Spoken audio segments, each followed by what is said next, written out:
Okay, so what we're going to do today is I am going to kind of go through some of the general iPad settings and configuration stuff and go through some of the specific apps and FaceTime and email and those types of things. And I'm not going to go through a lot of the detail on necessarily how to use those things, but more of some of like the tips and techniques on that. Many of you attended the trainings that myself and Andrew Fay put on at Wade, and so you've kind of gotten some of those things. However, if we are in an app and I haven't gone over something and you have a question, please feel free at any time to stop and ask those things in the chat box or just verbally. So that's fine. This is very much kind of an interactive session, and at the end, we should have plenty of time for Q&A. So if you want to hold all your questions to the end, you may also do that. So it's totally up to you. So what we're going to do is get started here, and I will. Okay, so I'm going to get my iPad up on the screen.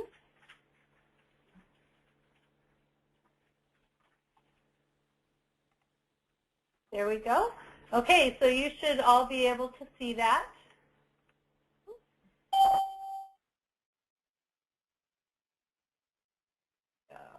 Okay.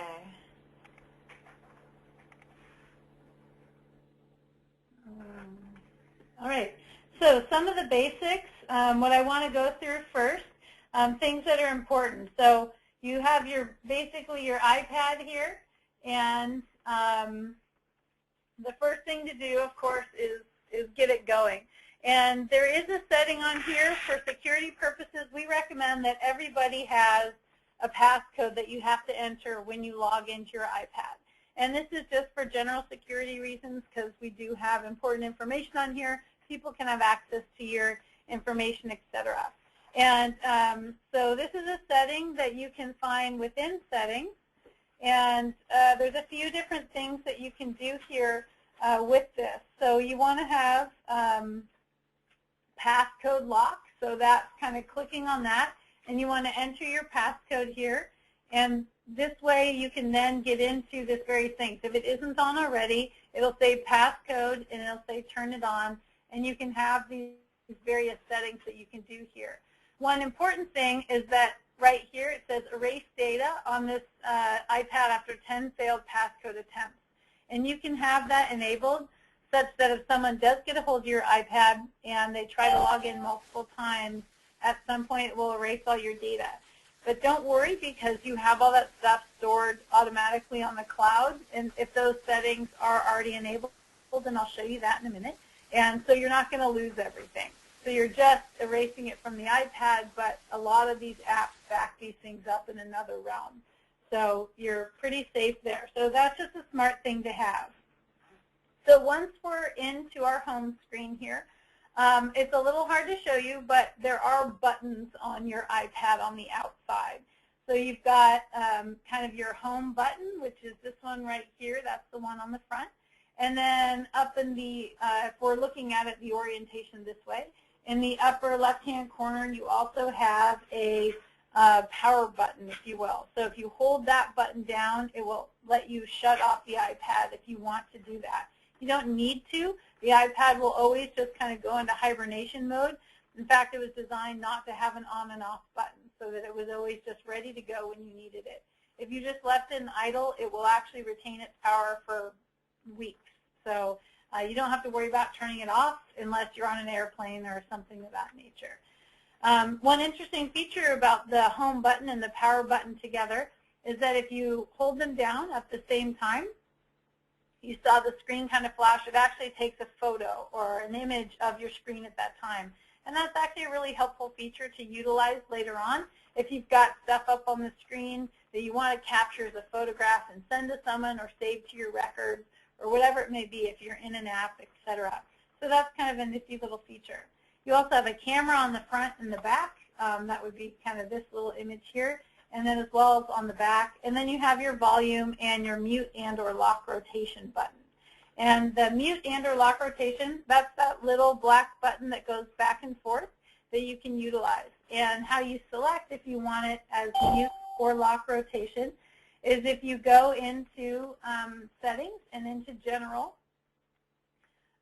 You've got right here, it says iPad cover, lock, unlock.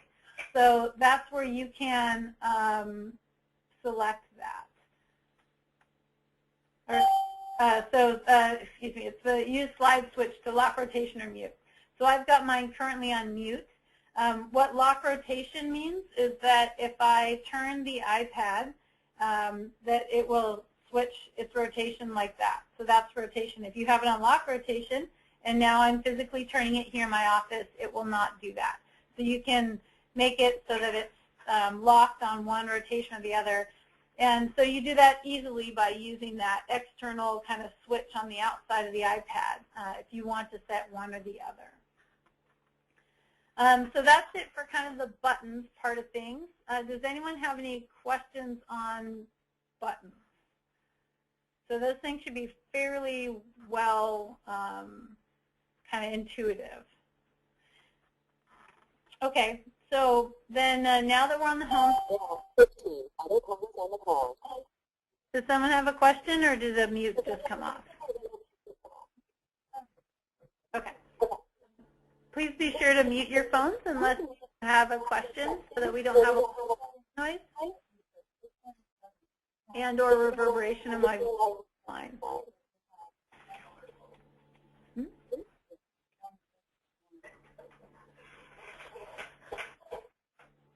Okay, so next, once you're on the home screen here, there's a couple things you can do for organizing your home screen. And that works by, for instance, if you take your finger and you hold down any of the icon buttons, just press your finger on it for a couple seconds, what you'll see is that all of these, the little icons start jiggling. And that means they're able to be moved, deleted, condensed, etc. And anything that has a little black X on it means that you can delete that. Now when you delete it, it does not delete it from your iPad, it just deletes it from your home screen. You can go back into the App Store settings, and I'll show you where that is, and you can access all the apps that you have purchased. And you can either have them turned on or off, if you will, so that you see them or you don't see them on your screen. So at this point, what you can also do is you can make folders. So if I take one app, so I'm going to take this Notes app, for instance, and I'm just going to put my finger on it, and you can see I can move it around. And if I hold it over another app, it will it'll make a folder if I want to do that. I want to put it in a folder, so I just hold it over that and let it go. And you can see I've created a folder of kind of miscellaneous apps that I have. I can also move an app just by dragging it. You can drag it to a new screen by pulling it to the side until that next screen kind of moves, and you can just put it wherever you want it. So very easy to do that, and that way you can organize pages however you want. When you're done with this part, all you do is you press that home screen button, and then it kind of goes back to just regular. So now you can't edit those buttons anymore. A few other things with the home screen. Obviously, you just use one finger to toggle back and forth between the pages of apps that you have. You can create as many pages as you like. If you want to create a page, you just drag an app. So if I get all the way to the end of my pages, I have no more. I could take an app, again, in kind of that setting, and I can drag it over and create a new page. So that's an easy way to do it. Automatically, what your iPad will do is if you fill up a page, it will just start creating a new page for your app.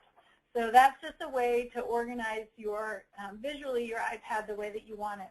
The 4 icons down here at the bottom can also be changed up in the same realm. So these ones, as you can see, even if I toggle between pages, these 4 are always available. So these, to me, are the things I use the most and I always want quickly available. So I could put any of these other apps down there if I wanted to, just by doing that same kind of motion of that drag and drop. So now that GIS app would be set there, and if I move pages, it's still there. and I can take them out of there in the same respect by just holding them and moving them around. One other kind of neat function to find apps quickly is if you double-click your home button, so that's the button over here. If you double-click it, you'll now see there's a scrolling bar at the bottom. And that is actually organized by the apps that you have opened most recently. So it's an easy way to toggle between apps. And this one will even appear when you're in an app. So for instance, if I am in GIS Pro, and I want to quickly, I need some information from my photo. I just double-click that home button, and that bottom line will pop up. And if I've recently been in my photos, for instance, that one will be right there, and I can easily access it. So, and you can see you can scroll through all of the different things that are available until you get the one you want, and then it'll switch over to that app. So, and I can go back to GIS by double-clicking the home button and clicking that. So it's just a way to quickly navigate rather than always having to go back to the home screen, find that app, click it, etc. So just easy navigation. Another interesting part about that toolbar is if you keep scrolling it all the way to the right, eventually you'll get to a scroll bar that looks like this. And there's a couple very helpful things you can do on here. Number one, this button over here actually is your lock aspect button.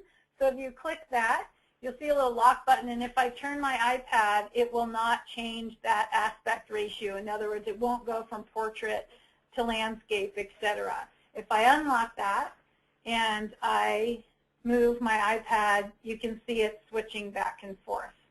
So that's kind of a quick way to get to that. The one next to it is the brightness button, so I can quickly dim and or brighten my iPad. There's the volume button that you can quickly use to change the volume settings on there. Instead of having to go into settings, find all these pieces, these are the things you use the most, and so they've made them readily available. Here's your kind of volume if you're using any audio features. And then this button here is for AirPlay. So currently I am using a feature within the Apple products that allows me to show my iPad on a screen. Or if you have Apple TV or any of those things, this is where you would access it to say, okay, you can, I'm going to sync up to that device or use a Bluetooth method to display my tablet somewhere. So that's the only time you would ever use that. And then it always gives you your audio if you're ever going to use music on this, readily available. A few other kind of neat features that you can use with the swiping features is if in settings, if you have enabled something right here called multitasking gestures, you can see it allows you to do a few things: pinch for home screen, swipe to reveal multitasking bar, and left and right swipe between apps. And let me demonstrate what that means because it's actually pretty helpful. So if I am in an app, for instance, if I've opened Evernote, for example, and I want to go back to my home screen, with my hand, I basically put all my fingers on the screen and I just pinch to the middle. And I know I can't really demonstrate that, but it always, if you've got your iPad in front of you, open up any app. If you've got that multitasking gestures turned on, and just claw, put all your fingers and just swipe to the middle, and it will go back to your home page. What you can also do with your whole hand again, so not just one finger but four, is if you swipe from right to left, it'll go to the last app that I had open.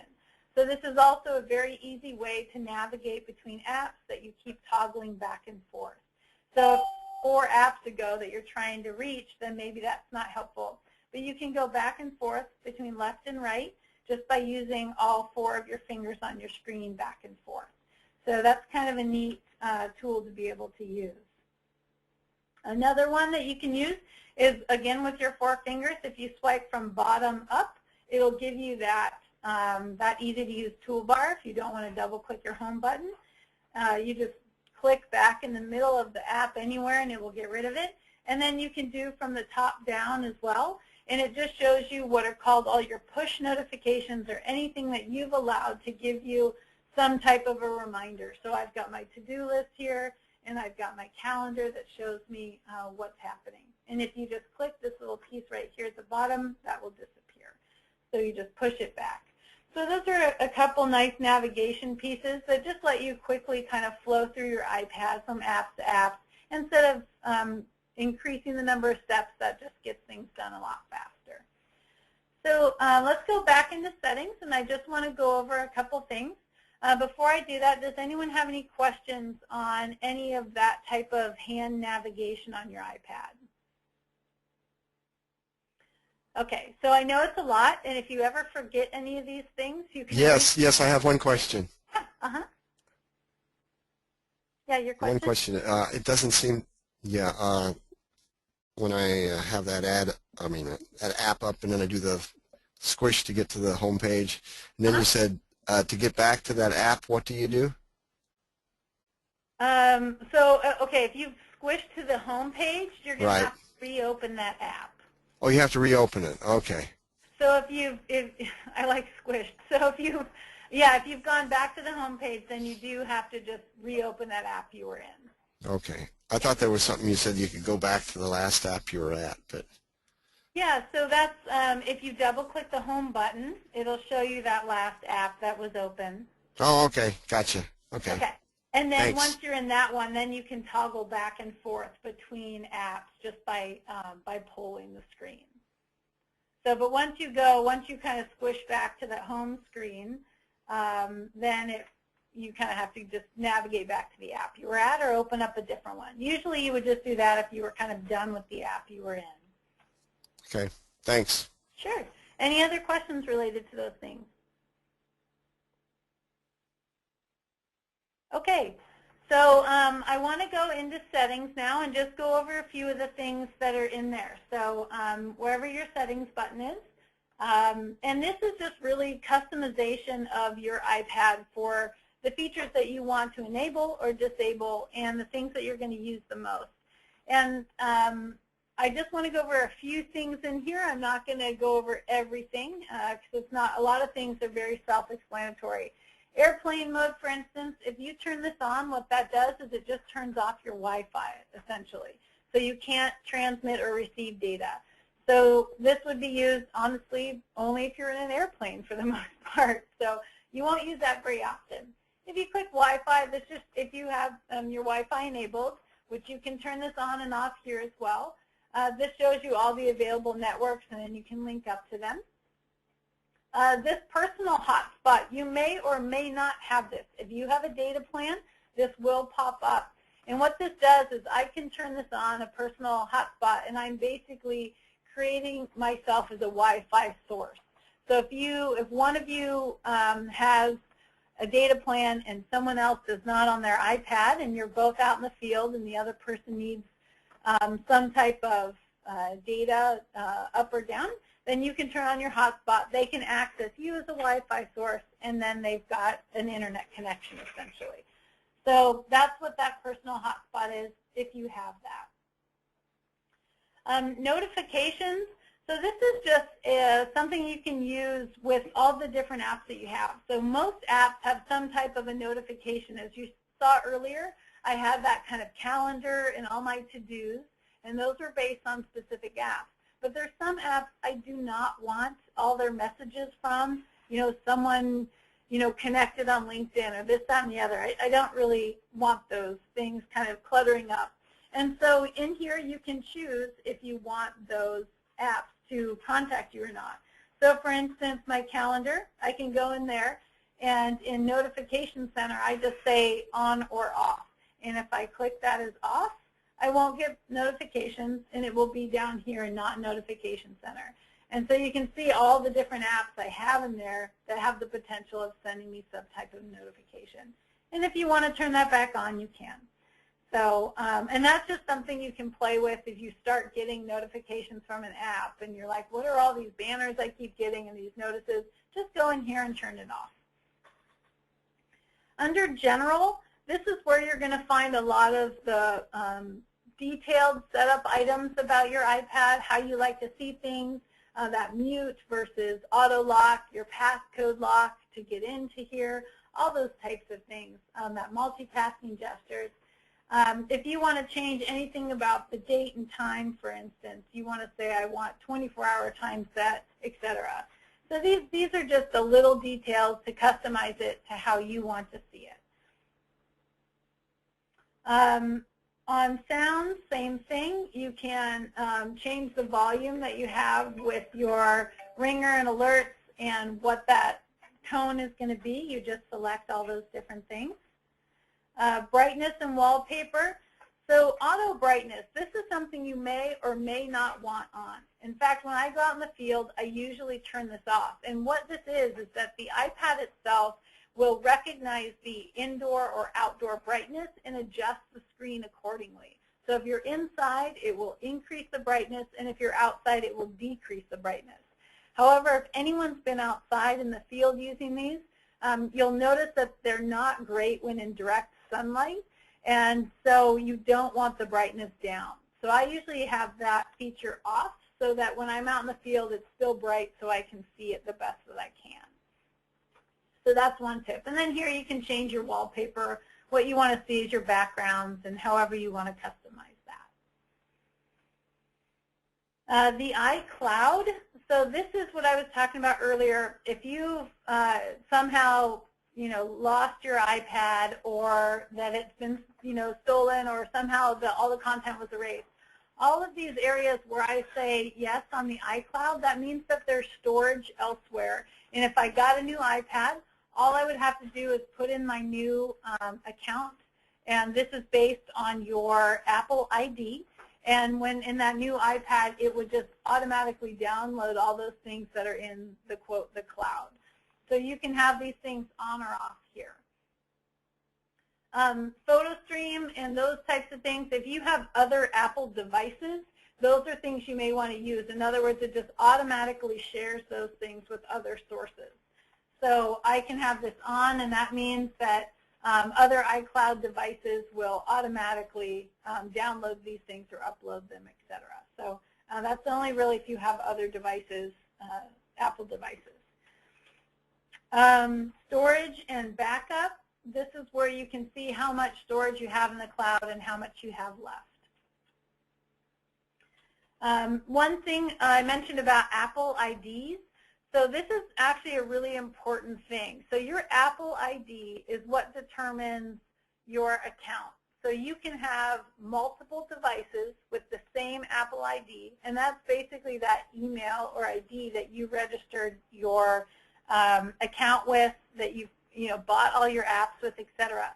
So in our office, we all have the same Apple ID, which means we all have access to the same app. So you can buy one app and upload it onto 5 different devices.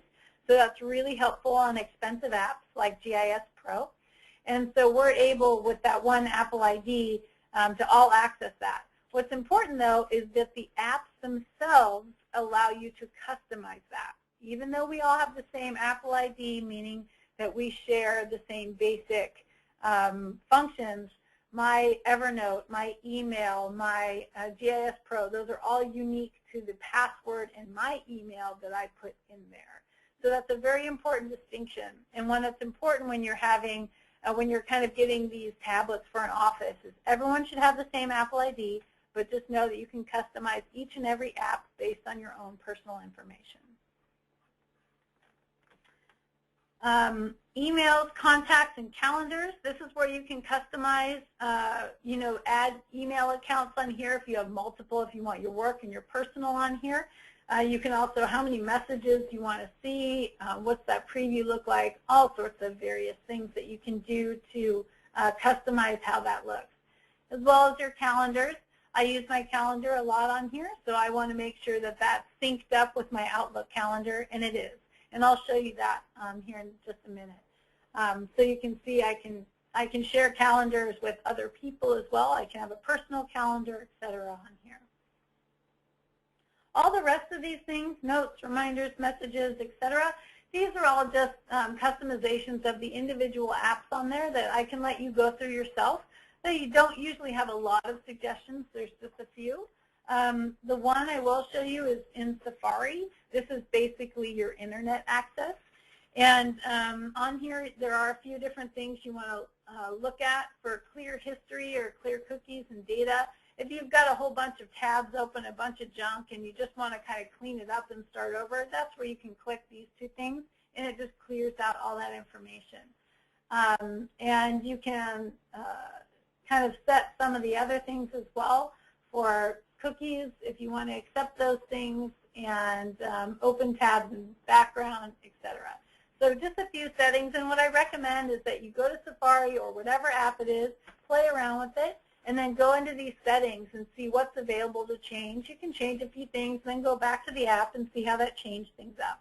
So it's very intuitive, and it's easy to kind of go back to where you were if you changed the setting that you don't like. So I recommend just kind of playing around with these things, and you can see pretty much if there's something to change in an app, it's going to be here in this list.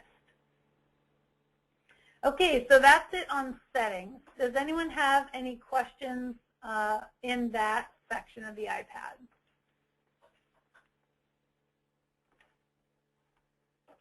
Okay, so now let's go to some other specific apps, some of the basic ones. I just want to show you a few things. So let's go into the calendar since I was just talking about that one. So here is basically whatever is in my Outlook auto syncs with this. I don't have to ask it to do it or anything else. When I open it, it syncs it automatically. And I can see all of my different events. Today I can click on that meeting and it will show me all of the details about that. So it shows me the notes that were put in there, how to join it, all those different things, when it starts, etc. So I can kind of look at all of the different things that I've got on there. If I want to add something to my calendar, down here in the lower right-hand corner, there's a plus button. You just click that, and you can kind of add whatever you want on here. And I'll create kind of an event here. You just click on here. If this is an all-day event, then you can click that, and it will take away the time option and just give you what day does it start and end. If it's not, then I click that, then I get a time. So what day I want it to start, 11 is fine. When do I want it to end? Let's say it ends at 3 o'clock. And I'm done with that, etc. So I can do, I can invite other people to this. If I want an alert, which I always find is very helpful, 30 minutes before is like a reminder. I can click that. And I can add whatever notes I want. And when I click done, it has now added that to my calendar. And if I went to my Outlook calendar, which I have this synced up with, it would now be in there as well. So you don't have to actively add things in multiple places. It's already all synced up, which is really nice. So I can look ahead to my calendar just by either down here clicking the months that I want to see, or just swiping from the bottom up with my finger. So now I can see what August looks like, I can see what September, etc. And I can swipe back down from the top down to get back to that previous month. You can look at day, week, month, year, or list, etc. And in calendars, if you click on that, you can see that there are multiple calendars that you can have in here. And if I don't want to see, let's say, my home calendar, then I just click and it disappears. So that would be taken off of that. And then for work, that's the calendar I'm, have the most interest in, so I leave that on. You can share, you can change the color if you want. You can share this calendar with someone by adding a person, and then you can do it by if I want to share this with Andrew, then I can do it by the email and just add that person. And then he will have a notice on his calendar setting that would say, Nicole would like to add your calendar, would you like to do so? And then his calendar is also visualized here on my iPad. So this is nice if you have a few folks in your office that you like to share your calendar with, so that you can kind of coordinate a little bit better. It will also show you any type of invitations that you have pending. So you just click on that, and then you can accept, decline, or maybe. So this is in your email inbox. If you get an invitation, it will automatically pop up on here. You can also search your calendar. If you've got a specific item or something you can't find, you can use the search function there. Okay, any questions on the calendar? Okay, let's move on to email. So wherever you have your email, The email on here is easy to use, it's easy to navigate, and there isn't a lot of complexity to it, which is lovely.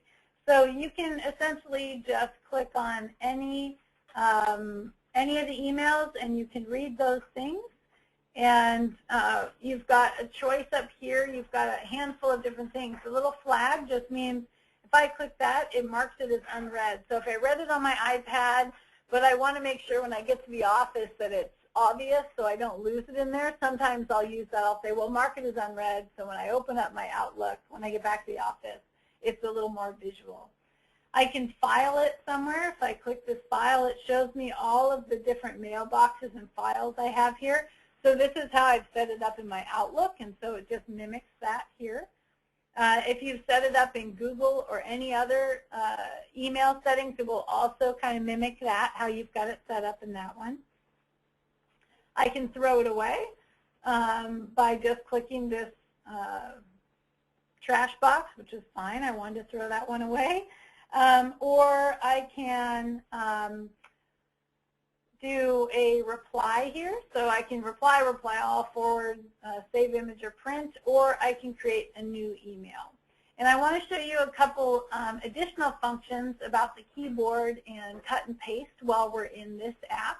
So I just had clicked that, and I'm creating a new email, and I'm going to send that to Andrew. So as you notice, by the way, as I start clicking, it has access to all of my different contacts, and I've allowed that in those settings. Under privacy, I've allowed my email contacts to be synced up with my iPad and my Outlook. So it'll show all of those various contacts I have, which is nice. And then in here, if I want to type something, I can just start typing away. So a few interesting functions about your keyboard, though. If you want to write in all caps, or if you want to capitalize a letter, here this little arrow function, the blue arrow, that's what that is. So if you click it once, it will turn blue and that letter is capitalized and you keep typing and it's not. However, if I wanted something in all caps, if you double click that, it will turn solid blue, and now I can write in all caps as long as I want until I click it again, and then that feature comes off. So that's kind of a neat little feature. As well as, so if you click this question 1, 2, 3 button down here, that will get you into the numbers and symbols, etc., that you may want to use. But there's a few, instead of having to toggle back and forth, there's a few that you use most commonly. And you can see they've got the kind of comma and period buttons here. To get to the other two, if I just click on that, it'll add a comma. If you click that up button, it will get you to the exclamation point, very similar to your regular keyboard on your desk. However, if you hold down that button for a couple seconds, you can see it gives me the apostrophe button. And same with the other. If I hold that for a second, it gives me the quote button. So it's added in 2 more features kind of as a hidden point.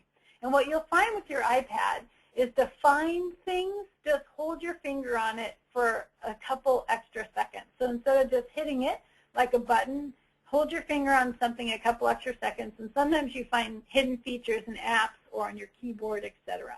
So it's a way just to kind of goof off and find things. So now within this text, if I want to cut, copy, paste, select, etc., it's going to be the same thing. So I'm going to take my finger and I'm going to put it in that area and hold it down for a few seconds. And you'll see kind of this bubble pops up that is kind of like a magnifying glass, which is helpful because some things are quite small.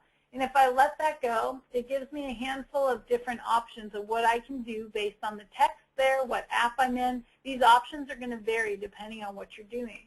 And I can say select, select all, paste. I've obviously copied something recently. I can insert a photo or video or change your quote level, so that's just a higher function. And if I say select, these 2 little blue buttons that it gives me, with my finger, I can just pull those and it will kind of move what I want to select. And then it gives me a handful of options what I can do with that text. I can change the fonts in this one. I can cut that. I can copy it, and I can move it somewhere else. So if I copy it, for instance, and then I go back into my text, and I want to paste it, all I do is hold my finger down for a second, and let it go in that area, and then I can click paste, and there it is again. So just a few ways that you can do kind of your editing and formatting with your fingers. And this is going to be the same no matter if you're in email or Evernote or an Adobe PDF file. Those things are always going to be consistent and the same within all of your different apps. The only thing that will vary is sometimes the options it gives you on what you can do with that text. So that's the only thing that differs. Once I'm done writing my email, I can either click send, or in this case, I'm going to click cancel because I don't think Andrew wants a nonsensical email. And I've got, that'll kind of go forward there. So now you've got all these different options. If I want to search within my inbox here, I just click in that search inbox, and it will give me options from, to, subject, all. So very similar things you can do in your Outlook or Google email that you've got in the office. And that is kind of it for the email. It's very simple. If you are in an email that, let's say, has a thread to it, when you click, these two buttons will appear, these two little arrow buttons here at the top. And by clicking those, it just scrolls through all of the different ones that you've got within that thread. So, or if you open it, you can see it gives you the whole whatever that thread's going to be. So that's kind of a very similar to something like Google or Gmail. It's very similar to that. So is there any, before I move out of the email, is there any questions on that? Okay, and if you remember setting up your email, you do that over in the settings function. Okay, so let's go up here to the App Store. So what you see here, by the way, is on a lot of your apps, you're going to see these little red bubbles that pop up with a number in it. And all that means is no matter what the app is, you can see I've got 4 on the screen here. It means I've got some type of a notification within that app. If it's your mail, that means I've got 2 new emails. My calendar, I've got 1 new pending invitation. Over here, OmniFocus, this means I have 35 things due on my to-do list. That one might be a little depressing. Or here in the App Store, this is the most important one to pay attention to. That means I have an app that has an update that needs to be completed. So managing and updating your iPad is very simple. All you have to do is you click on the App Store, and down at the very bottom you have a few different options of what you can access in here. And when you click that update, you can see my file browser app has an update. All I do is click update, and it installs it. And that's all I have to do. So keeping your iPad up to date is great. Sometimes you'll have a whole bunch of apps. You may have 3 or 4 that need updating, and you can click update all at the top. So it's just update all, and then you let it be. And if you want to go right to that and open it, you can do so. A few other things while we're here in the App Store is that down here in Purchase, as I mentioned earlier, if I want to look at all of the apps that I have, and they may or may not be on my iPad, because since we all have the same Apple ID in our office, other folks may have apps on their iPads that I don't necessarily have yet, or vice versa. So this is where I can see that. And you can see if there's a little button that says open, that means it's installed on my iPad. And if you see this like cloud, and this is a download button image, that means this one is not on my iPad, and I can put it on there if I want to, just by clicking that. So here, if I want this Bluetooth GPS status tool, I just click on that button, and now it's just installing it on my iPad, and I'll be able to see that. If I want to see what's not on my iPad, it gives me that option at the top, and it shows me all the various things that are not on here. And so some of these I've removed because I don't want to use them, and so I can put them back on at a later date. So if you get a new iPad, by the way, and you put in your Apple ID, all of these apps will show up on here, so it's a really easy way to load up all the apps that you want on a brand new device using the same Apple ID as you have as your general one in your office. If you want to search for new apps, you can go in Featured or Top Charts, and it'll just give you a whole bunch of stuff. If you're looking for something specific, you go up here into the search function just like you would in the internet or anywhere else, and you look for that specific app by name. If I want one based on manure, for instance, then it will just show me the ones that are available, and it'll show me if I already have those, it'll say open, or it'll give you a price, or it's free, or whatever it may be. So this is a way that you can kind of search for different apps for your iPad. Or you can kind of scroll through what they've got available, but I don't recommend that. It can take hours and hours of your time, as it has for us in the office here. And you can, by the way, do that by category up at the top. You can pick a category that you want to see, if it's office and production apps, if it's field apps, whatever it may be. So any questions on the App Store? Okay, just FYI, when I have loaded a new app, it will highlight that so that I know that, like, oh, this one's new, or this one's new over here. So these are things that I haven't opened yet. And so it's an easy way to see those that you've just loaded up new on your iPad. Okay, so I'm going to move on to photos and camera now.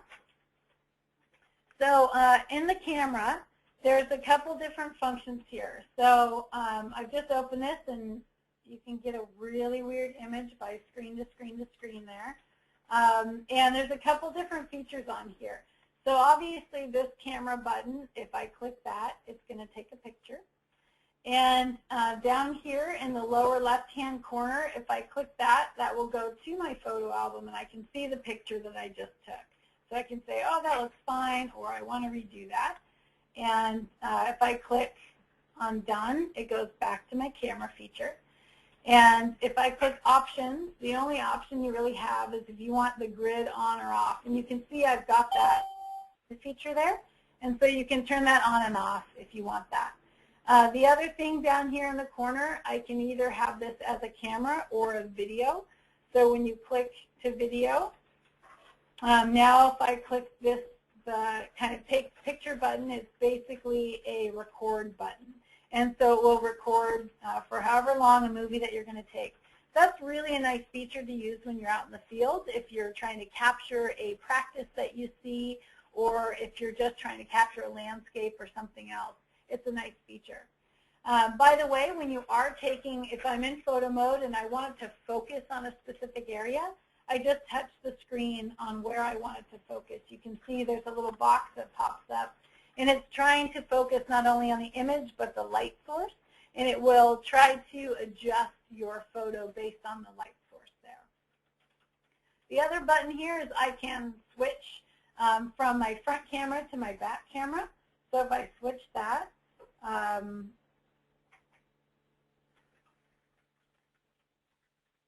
Probably because you're showing yeah, it actually, there it goes. Okay, so now you can see myself, you can see Andrew, you can see the office, etc. So I'll switch that back, and so you can take pictures either towards you or from you using one or two of the cameras. So that's the basics of the camera. You can find apps that have much fancier cameras that can do all sorts of cool things, panoramas, all sorts of various type of picture taking, picture editing. I won't even get into that because the sky's the limit. If you want any recommendations for specific apps on that, you can email me and let me know, and I can send you a few that I've used that are pretty cool. Otherwise, I'd recommend just going to the App Store and searching and just kind of playing around and figuring out what you like, if that's something you want to do. But you can get very high tech with photo taking and editing with your iPad. It's pretty neat. So the complementary to the camera is the photos. If you click on photos, this shows the whole album, and you can see the two images that I took earlier, one being that screenshot, the other one just being what we were just kind of goofing off with. And on here, you can do a few different things with your photos.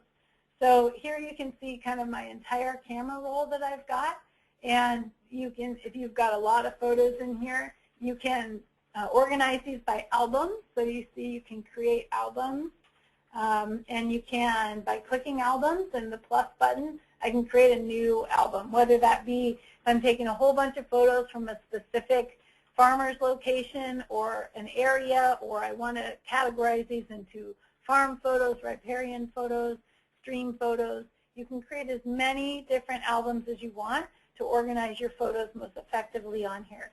And after you've had your iPad for a while, you may end up with 1,000 photos, and so organizing them in some respect is very helpful. You can do it by places. So amazingly, this will GPS locate when you've taken photos. And so it'll show you all the different areas where I've got a photo. And I can click on that and see what photo it was that I took when I was there. So that is actually a really neat function. If you've taken a bunch on a tour, then you can go back to something like this and be able to see what photos were those. You can see I had a whole handful there, and I can just click on that image and it'll show me all the photos I took at that place. So kind of neat to be able to look at that.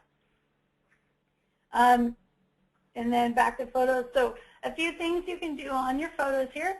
Slideshow is one feature. If you want to show your images in a slideshow, you can do so, and it gives you a few different options on that. For editing, in here now, if I just start selecting photos, I can do a few things with those. And it says share, which is one option. So I can either send those as an email or print or copy those, whatever options it gives me. And by the way, no matter what app you're in, if you click on upload, download, export, share, whatever it may be, your selection of different apps that it gives you is always going to be different. And it chooses what apps go in there based on what apps can take that information.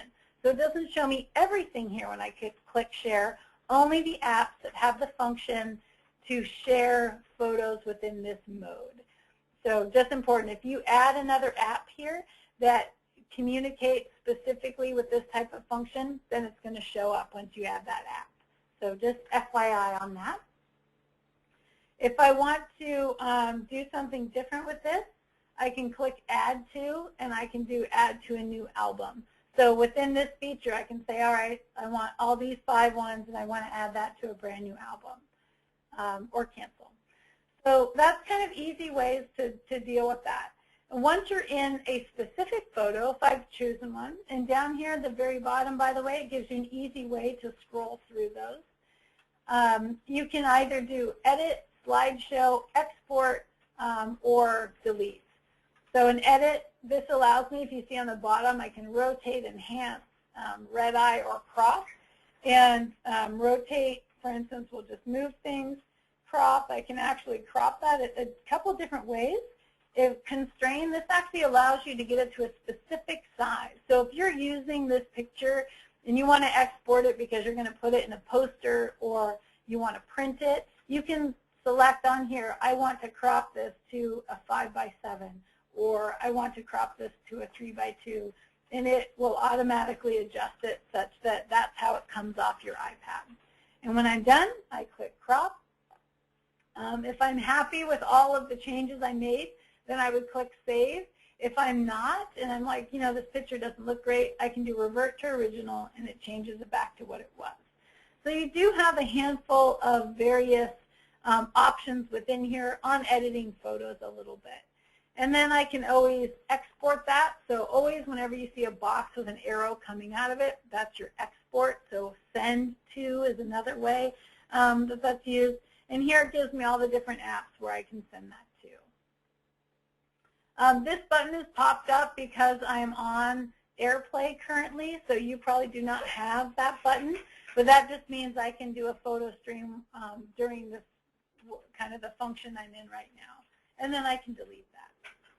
So that's it, kind of the basics on your photos. And if you take a photo in another app, in GIS Pro, for instance, it will always also be copied into your photo album.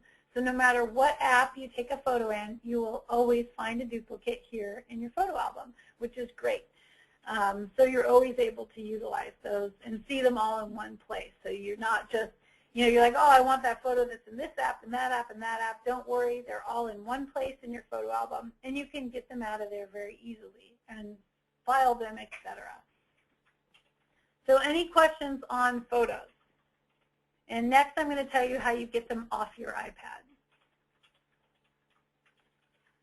Okay, so now I want to talk about Dropbox. And Dropbox is the most effective tool for getting anything on or off your iPad. As you can tell, there isn't necessarily an easy way to kind of plug it in to download things. And frankly, that can be a little, challenging to do anyway. So having something like Dropbox means no matter where I'm at, what I'm doing, I can always import and export documents with ease in there wherever I want them to be. So I want to go over Dropbox a little bit. I know most of you have heard about it, but I also know there's been a lot of questions about its function and how do I use this part or that part, and I only have Wi-Fi or I don't. So I'm going to go over a few things. So let's start with Dropbox on the iPad. So I've got my Dropbox set up with a passcode because I don't want anyone to be able to open this and just get into all my Dropbox items. So I've got it with a passcode that if you looked very quickly, you probably all just saw. And in here, this shows me all the items that I have in my Dropbox on this side. And in the bottom, it gives me a few options. This kind of cog-looking thing will always be a universal sign for settings. And if I go into there, that's where I can turn on that passcode lock that I just mentioned. Camera upload is also an option I have on here. So I can have this as automatically uploading so that I've got a connection that's streaming that we saw earlier in settings. I've got streaming between Dropbox and the camera file or the photo file on my iPad. So these two things will stream back and forth so I don't have to select photos, or I can select photos if I prefer that. It also shows you, excuse me, just a few other things on here, just how much of your space you've used, etc. So those things are kind of helpful because you can max out on space if you put a lot of photos or PowerPoint presentations or large documents on here. So for photos specifically, at the bottom, I just click back on that far left-hand side box, and that just shows me my whole, everything I've got on here. I've created a file called Photos, and on here I've got iPad photos, no less. And so here's where it shows me all the photos from my iPad that I have put into Dropbox. And I can add more to this very easily by down here in the photo box, you'll see there's that. I can look at photos that are on there from whatever I have uploaded them to, or I can add things to it. So up here, there's a little dot, dot, dot button, and that, if you click that, it gives you a few extra little options on here. Edit, I can click if I want to select some of these and delete them from my Dropbox account, or I want to move them to another file. So once I selected those at the bottom, you can see I got two different options to move things around. But more importantly, I want to do the upload. So if I click this upload, then it will say, where do you want to upload that from? It shows you all your different albums, however you've created that and set that up. I click camera roll, and then if I want the last two photos that we took today, I just select those and then click upload.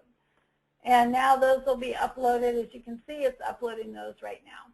So the beauty of that is that I can easily get things off of my iPad. And once they're in Dropbox, I have a few different options of how I can access those things. And let's look at those options. So one option is that on my desktop, I have had, I've downloaded Dropbox, and I have it as an icon on my desktop.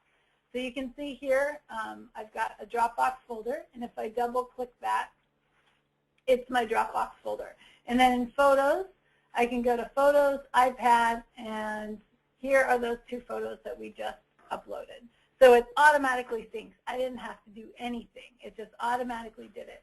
If you are not able to download Dropbox onto your desktop for some constraining reason, you can always access Dropbox from the internet. So you can just go online and do Dropbox.com, enter in your username and password just like you did anywhere else. And now here again, I've got all of these various files, and I've got photos, and I can find the two photos that we just put on here. should be. So they would be on here, I think. Sometimes it takes a little bit longer for this one, and I actually have had this open without syncing it, so let's try it again. Oh, sorry, iPad. There we go. That's oops. Okay, so now those photos are on here, and you're kind of there by date.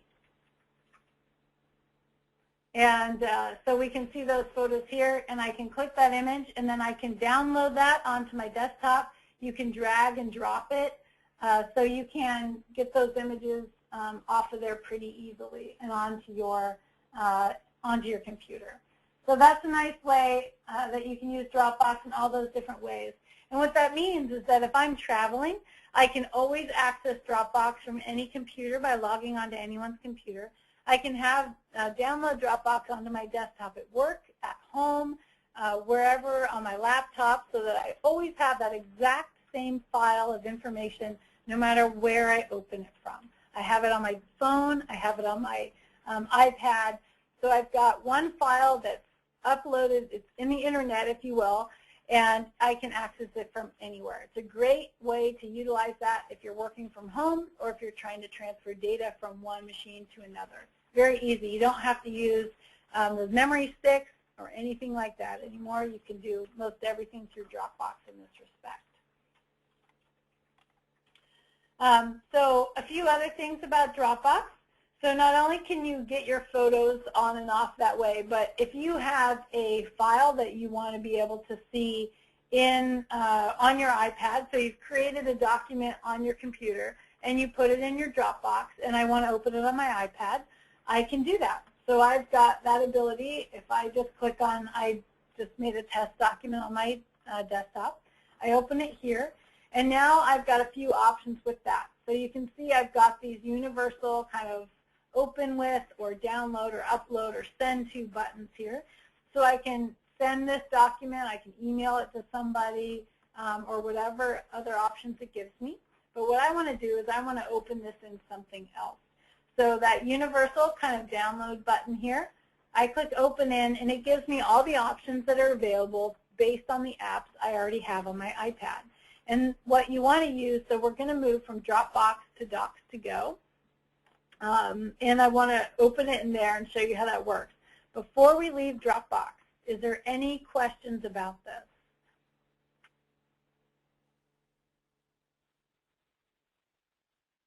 Okay, so Docs to Go is one of the most effective apps there is for managing, editing, or creating Word, Excel, or kind of other Office-type documents within the iPad. Because as you know, it's an Apple product, not Microsoft, and the two inherently don't like to function with each other by choice. So someone's created an app at least that lets us get most of the way there. It's not perfect, but it's close. So in this case, I'm going to open this in Docs to Go. And now I've got that test document. And I can edit this now. I can click on it, and it gives me my keyboard function. If I want that keyboard to go away, that's what that lower right-hand button is. That's just a keyboard kind of redaction button. So I can just type here and yada, yada, yada. And when I'm done with that, then I've got options along the bottom on editing functions. So I'm not really going to go into those as much, but you can click on them and see you can change fonts and colors and index, etc. So what you want to do here is I want to save this document. Oops, sorry. Save as, and then I can choose where I want that to go. And in this case, I want it to go back into Dropbox. So I just choose where in Dropbox I want that to go, and I will put it in any file there and save that. So now that's, I worked on it in Docs to Go, but I saved it in Dropbox. And if I open Dropbox, that file would be right back there. So this is how, if you ever want to use Excel or Word documents out in the field for taking inventories, you're going to use Docs to Go to edit those things. And just one example on Excel, And I showed this example during in one of the Wade trainings, is that you can open up any, don't worry about that, you can open up any file, like Excel documents, and you can edit this on there. So if you're taking data out in the field, or if you're you have a fillable form you've created to take an inventory, so you've already created something in Excel, like we've got something that we take our cow numbers or nutrient values or acreage or crop types. We've already created a template for that, and then we can just fill that in here right when I'm out in the field. So you can change values, whatever it may be, and that's how this works. So very helpful for that, and then you just save that, and if you can see my desktop, you can see that my Dropbox is let me know that there's been a new file added. And so you can see that it is functioning kind of back and forth in that respect. So that's kind of the basics on Docs to Go, and within here, in Docs to Go, there are, so I can just save that. There are ways, so I've got this set up to sync with Dropbox. You can also sync this with other accounts. If you're not using Dropbox, but you're using something like File Browser or something else instead, you can add all those accounts here to that. You can also send, if you create here, you can see down here there's a button that says Local. If I've created a local document, that means that within, I started it, I opened it within Docs to Go, and I've created it, and I didn't save it in Dropbox for whatever reason. I can email this to somebody. I can save it in other ways as well. I can open it in a different app if I want to edit it somewhere else, like in PDF or Adobe, something of that nature. So there's a nice way that you can kind of move back and forth with these things. And in this one, I would suggest just kind of opening it and getting started and goofing off with it. And like most of these apps, what I found is you can't screw it up, which is great, and you can always backtrack. So unlike I feel like Microsoft products, where once you've changed a setting or two, you can get yourself into trouble, on the iPad, it's not really that way. You can always kind of backtrack or figure it out or just press buttons, and there's always a cancel at some point. So it's pretty friendly in that respect, just to try to figure stuff out. Worst comes to worst, uninstall that app, reinstall it, and start from afresh if you have to. So that's always an option. Okay, so on those basic ones, are there any questions on anything I've gone over, the camera or mail or Dropbox, any of those things? Okay, the next, is there a question? Okay, so the next two that I want to go through are Safari, and which is your basically your internet browser, and then open it up for questions for a little bit, and then into the somewhat time we have the GIS app. But I want to just get started on that one and do a dedicated training to that at a later date as well, so in addition. So in Safari, there's just a few different things that I want to show you in here that are kind of neat that you can use. So here I've got it open to a web page already. So it always opens up whatever tabs I had left open the last time. It doesn't clear your search history every time. And there's a couple different things that you can do with this. Number one, what you'll notice is that it looks just like the internet, which is great. It's not teeny tiny. It's not changed. It's just like the internet. And that's really helpful when you're wanting to look at something normal. Some web pages, when you go to them, will actually ask you if you want to go to the mobile optimized version.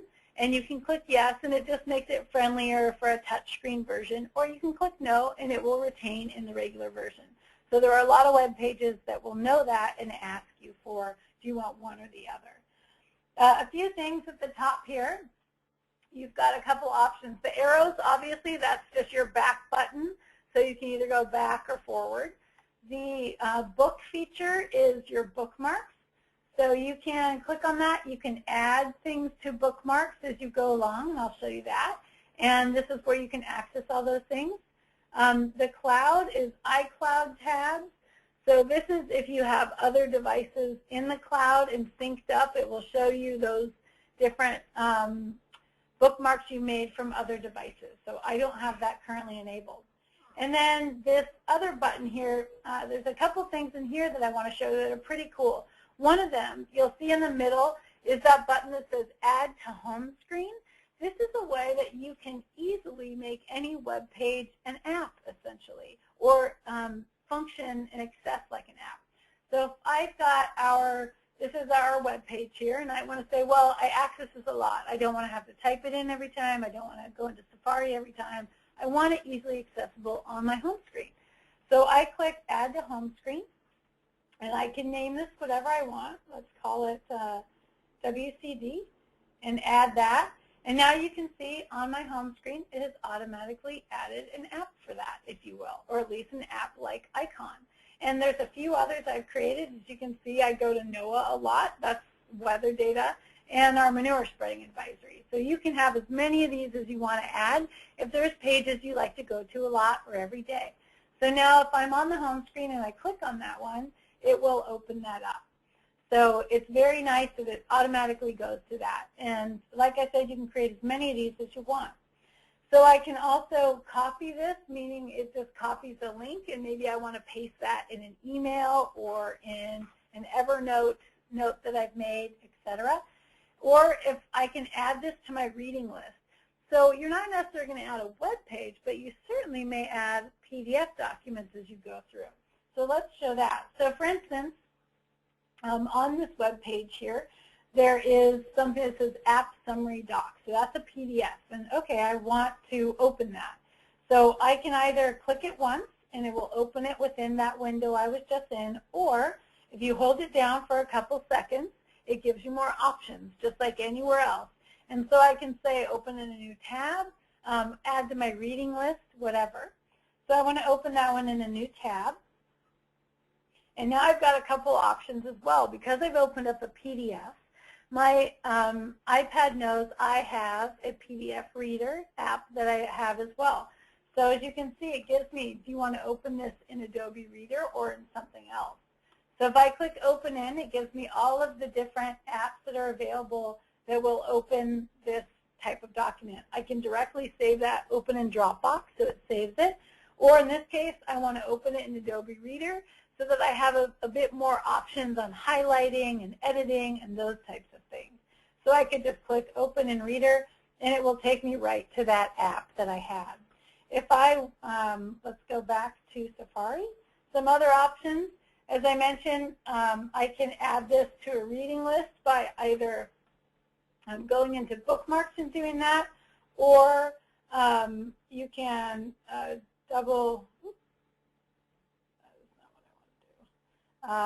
or I can add to reading list right there. And now if I go into my bookmarks and I click the glasses, that's your reading list. It shows me the various things I have in there for reading list items. So sometimes when I go through things, there's PDFs or pages or things that I'm like, oh, I want to read that later. So I will just save them all in a reading list. And then when I have time, I go and I open my reading list here, and I just read through those. If there's things I like, then I will save them in Dropbox, so I have different files. I can print them. You can do various things that way. So that's just a function on how to kind of scroll through here and make it a little bit more user-friendly and accessible for various things. So that's, and as you can see, it reads PDFs very well. Another feature that you'll have here is that when you can go to different web pages by clicking on the top and adding the address, or in the search button, you just start typing whatever it is.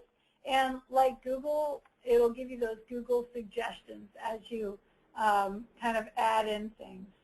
Apparently the Whatcom County Jail is a high search item when you're in Whatcom. So it'll kind of give you those things. What you can also see is it says on this page. And if I want to find the word Whatcom on this page, I just click that, and at the bottom now, it'll say there's 1 of 3 matches, and I can click those arrows, and it will just send me to the next, etc. So that's how you search content on a page if you're looking for something very specific. So that's kind of a neat function as well that's available, and that's just within that search function on this page at the bottom. So that's the basics.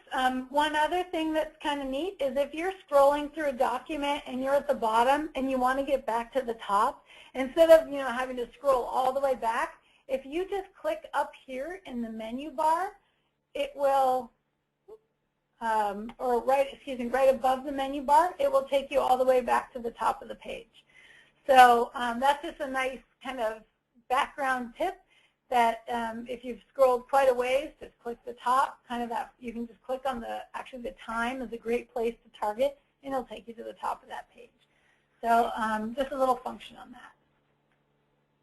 So that's kind of Safari. Functions very much just like the regular web with just a handful of extra modified functions for accessibility to get to other apps and utilize those things within there. Okay, any questions on that? Okay, so I think we've done most of the basic functions of the iPad. So we've done a lot on how to just move around and the buttons and your home screen, how to do your settings, the App Store, calendars and cameras, Mail, Safari, and Photos. Dropbox as well we went over, and Docs to Go. So those are some of the major features, the basic ones, just to kind of get started on your iPad and to mill about. And things to always think about, always just, there's always touching something to get an automatic function, holding your finger on it to get more options on what to do with that, and opening it in other apps and other functions so that you can get more from something. So at this point, I want to open it up for questions that people may have related to anything we went over today, any other questions that you've come up when you've been going through your iPad setup, or anything else, or the apps we have gone over, or maybe if there's a little something in an app that you found that you have a question on that I didn't go over yet. Any general questions there?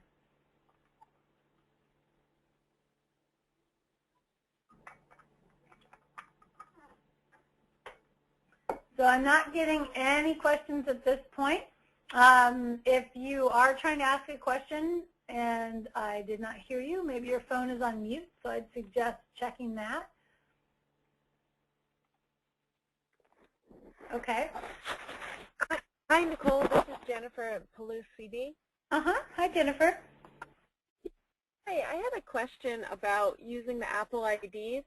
Yeah. So I have some apps that I have downloaded in my personal iPhone that I would like to put on to the iPad, but then we'll also have an Apple ID for the office. Can I access both Apple IDs on the iPad? Unfortunately, you cannot. You can only have one Apple ID on a device. Okay. So then any apps that I would have already purchased on my personal Apple ID, I would have to repurchase through the office Apple correct. ID to get them on there? Okay. Yeah, that's correct. So, and Apple obviously does that for proprietary reasons, but yeah. So all apps go with the Apple ID, and you can't have multiple Apple IDs on any device. Okay, great. Thank you. Sure. You can have multiple users on a device, but not multiple Apple IDs. Okay. How do you set up the multiple users? So that would be within an app or various things. So unlike your computer where you can have individual login, the Apple doesn't do that, but you can have different apps. So you can have, we have our general Apple ID in the office, but as I mentioned, I have all the apps customized to my email address or my settings, my passwords, etc. Some apps allow you to log in with different passwords for different users, but that's very app specific. Okay, great. Thanks. Yeah. Any other questions out there? Now's your time. No questions too silly. No. And if you want more clarity, if you missed something I said earlier, or you want me to go over something a little bit more, I'm happy to do so.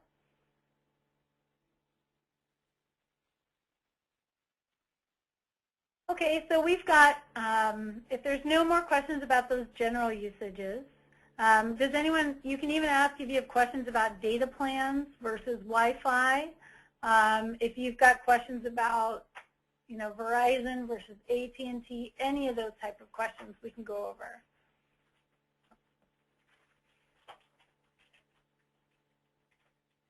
Okay, and if you're not coming up with them now and you would like to ask us later, always feel free to call or email myself. Oh, yeah? Was there I have a question. This is Jennifer again. Yeah, sure. We have not purchased a data plan for our iPads, but we did get the cellular version. Mm-hmm. Are we going to need to get the cellular data plans to be able to access and use the GPS function, or can we, if we're not in a Wi-Fi zone, and will we still be able to use that GPS function? Yeah, that's a great question.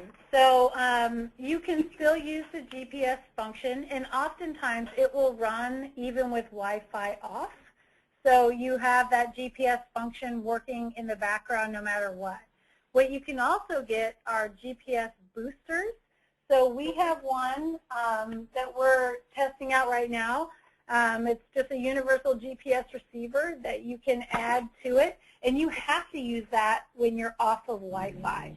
So that just kind of lets you know that your iPad will always work with the GPS function off Wi-Fi. Data just helps get that a little more tuned in and clearer, and you can do some other things on there.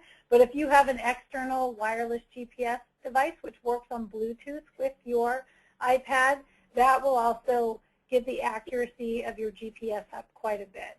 And so, and that's just something, it's just like a little, like the one we have, it's just a little square that you can put on your wrist or in your backpack or on the dashboard of your car, and it communicates with the iPad and just increases that GPS accuracy, if you will. And it was $100 or so. We have noticed that it actually communicates a little faster than the GPS built into the iPad as well. So if you're turning the iPad on and off and whatnot, it will actually communicate with that GPS unit slightly faster when you're out in the field. So yeah, having the external GPS receiver is actually can be beneficial if you're doing a lot with GPS work. How accurate is it? You know, it's going to vary, but this one says it's accurate to 5 feet, plus or minus. So, but we've seen it far more, we've seen it accurate down to 2 feet. Sometimes the iPad itself is, I think it's rated 20 feet is the iPad, but you can, it's based on the signal that you have. It can be down to a couple feet, or it can be, you know, tens of feet. It can be 50 feet sometimes. It can be a little bit off depending on where you're at. That's why those external GPS devices will kind of hone that in so that you're always within, you know, a handful of feet. If you're doing super accurate GPS work, use a GPS device. So because these, you know, the iPad and all these external pieces, they're good, but they don't take the place of, you know, a GPS unit with the satellite, you know, or antenna, etc.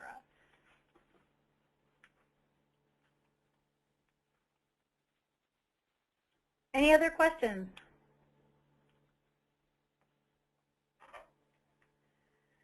Okay, is there anything anyone would like me to go over specifically that maybe I didn't get to today? I can do the GIS Pro app if folks would like me to get started a little bit on that, or anything else. We'd like some information on the GIS Pro app. Okay.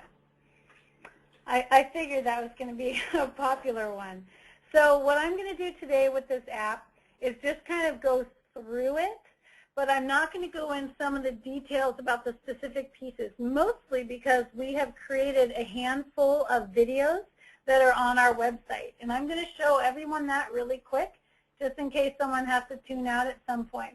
But if you go to Whatcom Conservation District and Programs, Tablet, you will see that we've created not only descriptions of a lot of these apps that we've recommended or that I've gone over today, some of them, but we've created videos. And anything highlighted in yellow means we created a video. So there's one for that general iPad functioning for the most part. But more importantly, for the GIS Pro, we've created a handful of different apps on just how to use GIS Pro. So I'm going to go through it today, but if you missed something, you can always go back and watch this video.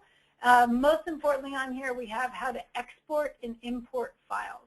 So I'll show that today, but I'm not going to go into any detail because some of these videos are about 20 minutes on how to import specific layers or how to get it to ArcMap. So I'm going to refer you for time reasons to these videos to watch those things. Plus, you'll probably want to watch them a couple times or in slow motion, if you will, to get all the different pieces. So let's go back to GIS Pro. And so when you open this app, and this is probably by far the best app we've found for any type of field work, just because not only is it simple, but it's also very comprehensive and very nice and easy to get things on and off in the formats that we need and use. So there may be other apps out there in the $300 price tag you may balk at, but it's absolutely worth it. And just remember that you can just buy this once for $300 and put it on 5 different iPads in your office as long as you're all under the same Apple ID. So in that way, it actually makes it quite cost productive. Yeah, I should mention it's not legal technically. They do not encourage you to do that, but they can't stop you from doing it. So a disclaimer there on the 5. So let's start with a new project. So this is kind of the main home screen here, and you've got a few different options down here at the bottom. You'll see these universal icons as we've seen them in other apps. One would be that export format. You can export a whole project here. One is that import format. This is only going to work if you're connected to iTunes, and it's not necessary. We do not use iTunes in our office. Our IT person does not like iTunes, and most people probably don't want to put it on your computer at work. So we do not use iTunes. So, but if you do, this does give you a way to import certain types of PDFs or different files that you can use as background maps. But there are other ways to do that as well, and I'll mention those as we go through. The other option here is that file option. So that's new project essentially, and I'm going to go back. And then the other one is to delete a whole project. So here's where you can kind of scroll through all the different projects that you have. And since we just clicked on that, we added a new project. So let's go and do a clean project here. And it'll always start in this world view. And you want to say, all right, I would like you to hone in on where I'm at. So let's start there. Now at the top, you have a handful of different things. The 2 important ones are this plus button and then this target button. The target, when I press that, is the GPS locate button. Whenever I press that, it will zoom in or hone into the GPS spot where I'm at right now. And I can get closer by using my fingers to zoom in, and your fingers zoom out. So these are kind of things I'm sure you've already figured out. So here you can see it's got me within a few feet of my actual office space. So it's got me here, I'm right there. So not too far off, as you can see. So that's kind of that part. You can see what that GPS coordinate is. If you click that little arrow, that's the drop down button. You can change what type of, what you would like to see there, what type of a location format you would like that to be in. And then you can also click turning the GPS off if you want to turn that off, or you can have that on. And so that's a function there as well. You can search for an address. You can search for a lat long or up here, and it will take you to that spot. And some other things that are here in this major screen. Down here, it says Google Hybrid. So if I click that, it gives me all of the map types that are available for background. If I want to change that to Bing image, I can do that, so I can look at that in Bing Maps, and some of them load a little slower. I can change it to Google Satellite, whatever it may be that I want to see it in. And when you click that, you may not see all the same things I do. That's because I have enabled all of these things. And how you do that is that over here in this kind of menu area, you've got layers and feature classes, settings, etc. Let's go into settings so I can just show you a couple things really quick. And here is where those maps are. You see base map types. If you click on any one of those, you can have that on or off. So that's where you can add new map types. I can have those, I can see those or not have them on. I don't want to see the certain types of maps. So that Google Hybrid, I've got offline. That's where you click on or off, and that's where you can see it. So those are kind of where all those base map types are located. So also in offline maps, so this is what's really important for anyone who does not have a data connection.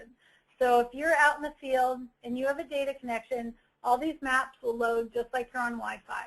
When you don't, when you go out to a field, it's not going to necessarily be able to pull those maps up unless you have some type of a data or Wi-Fi connection.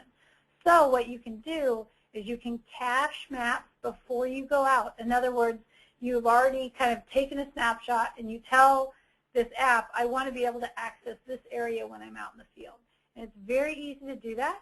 You just click Add New Cache Region, and I've got these specific map types enabled to do that. That was that offline maps.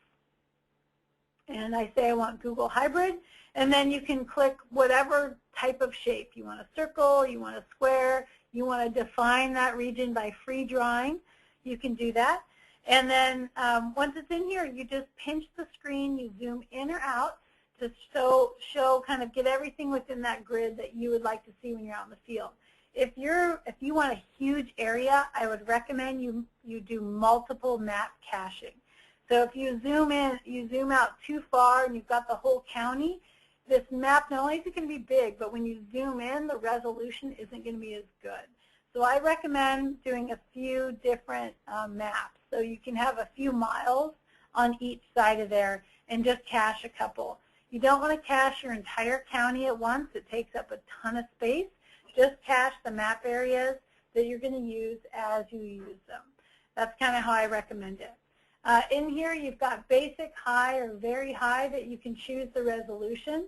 I typically do very high because I'm zooming in on on a very specific farm area or those types of things. If you're just doing the general area, you can choose high instead if you like.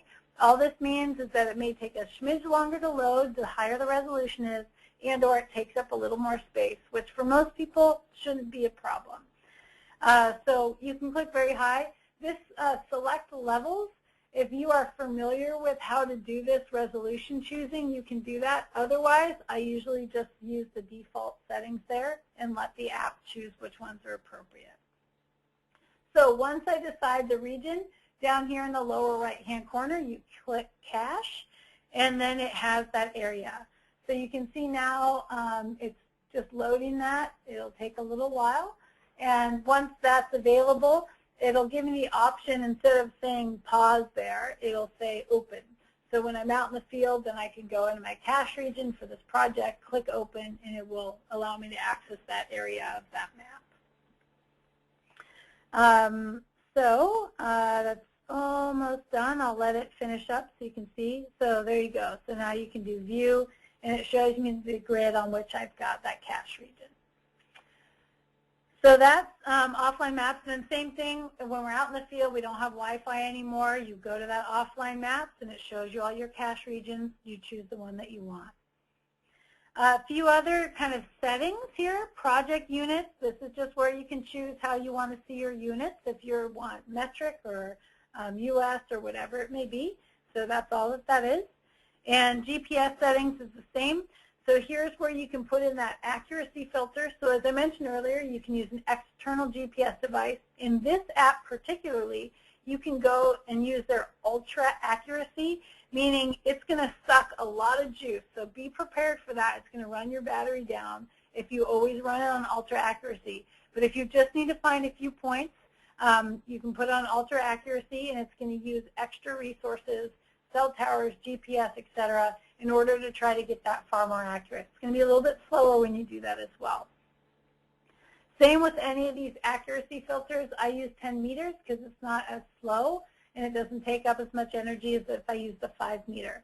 And you can always visually adjust it. I'll show you that when you're on the map, if you have a point that you're trying to GPS locate yourself at. So that's kind of what all those GPS settings are for. So now that we've kind of gone over the settings part of things, are there any questions on those before I get to the actual kind of function and use here?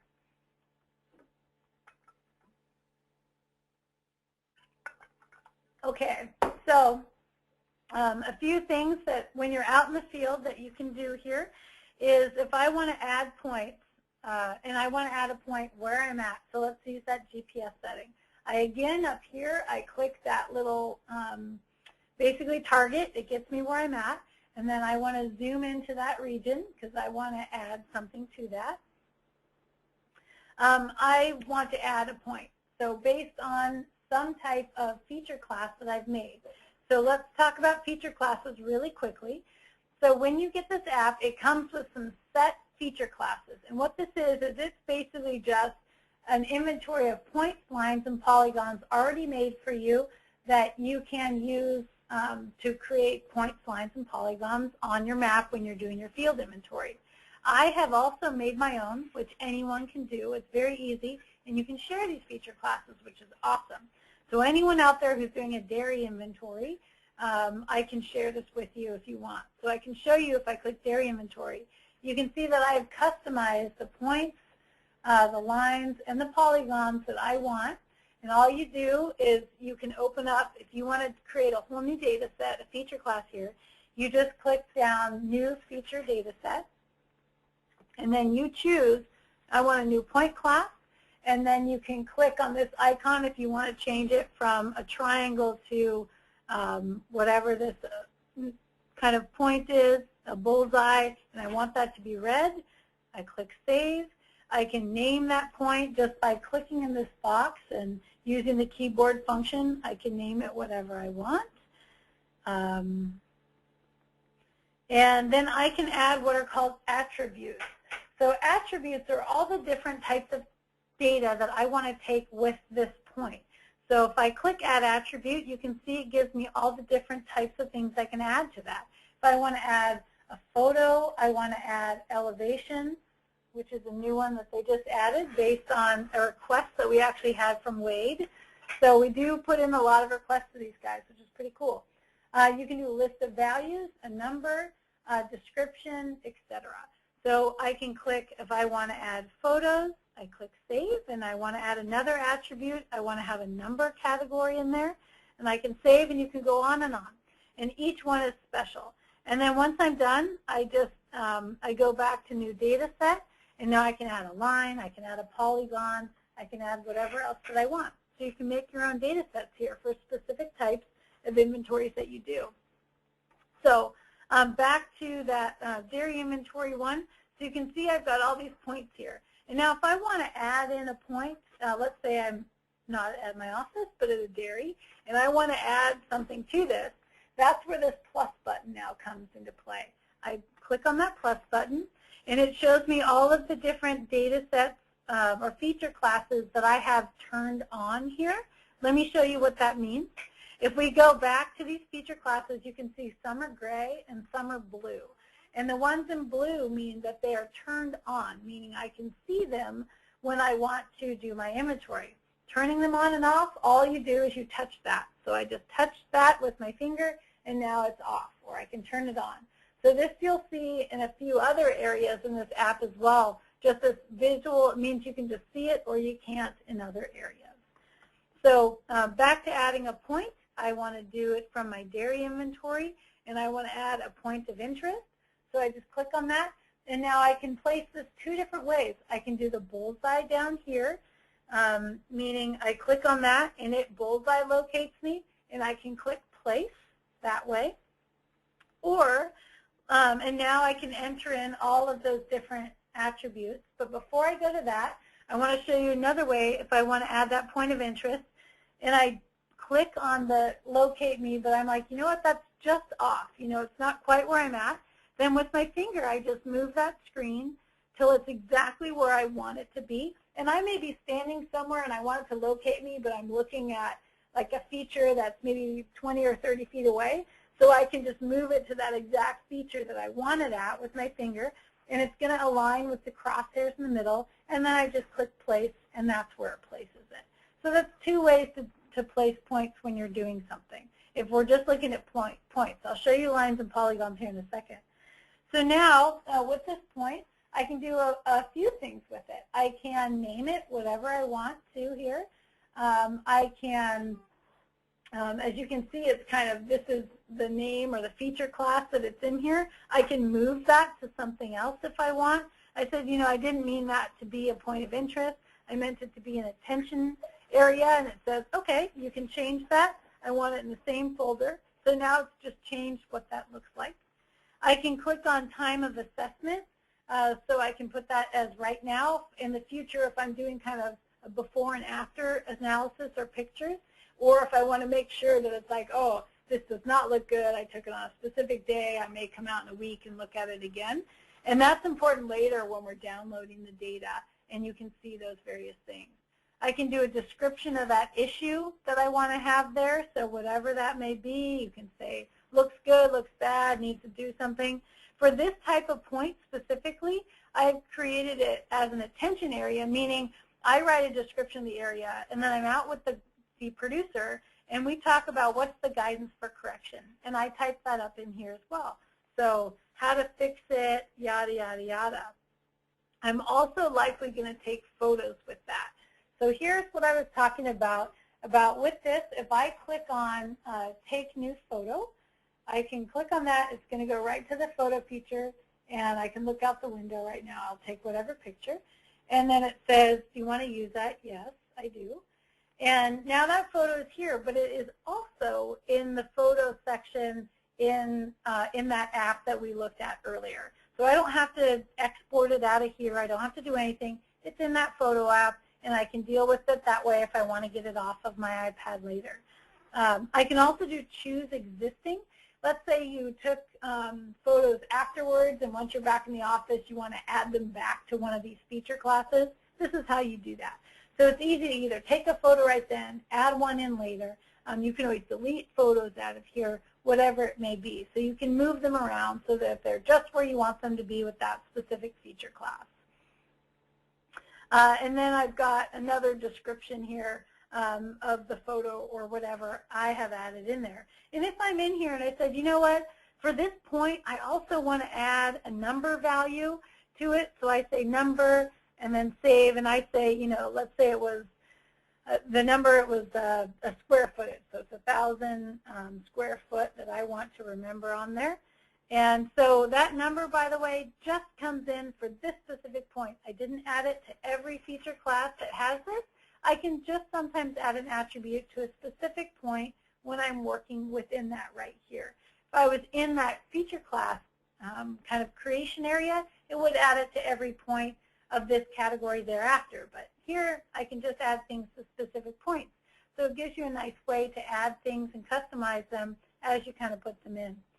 So let's look at something else. If I want to add another point here, let's add a line, for instance.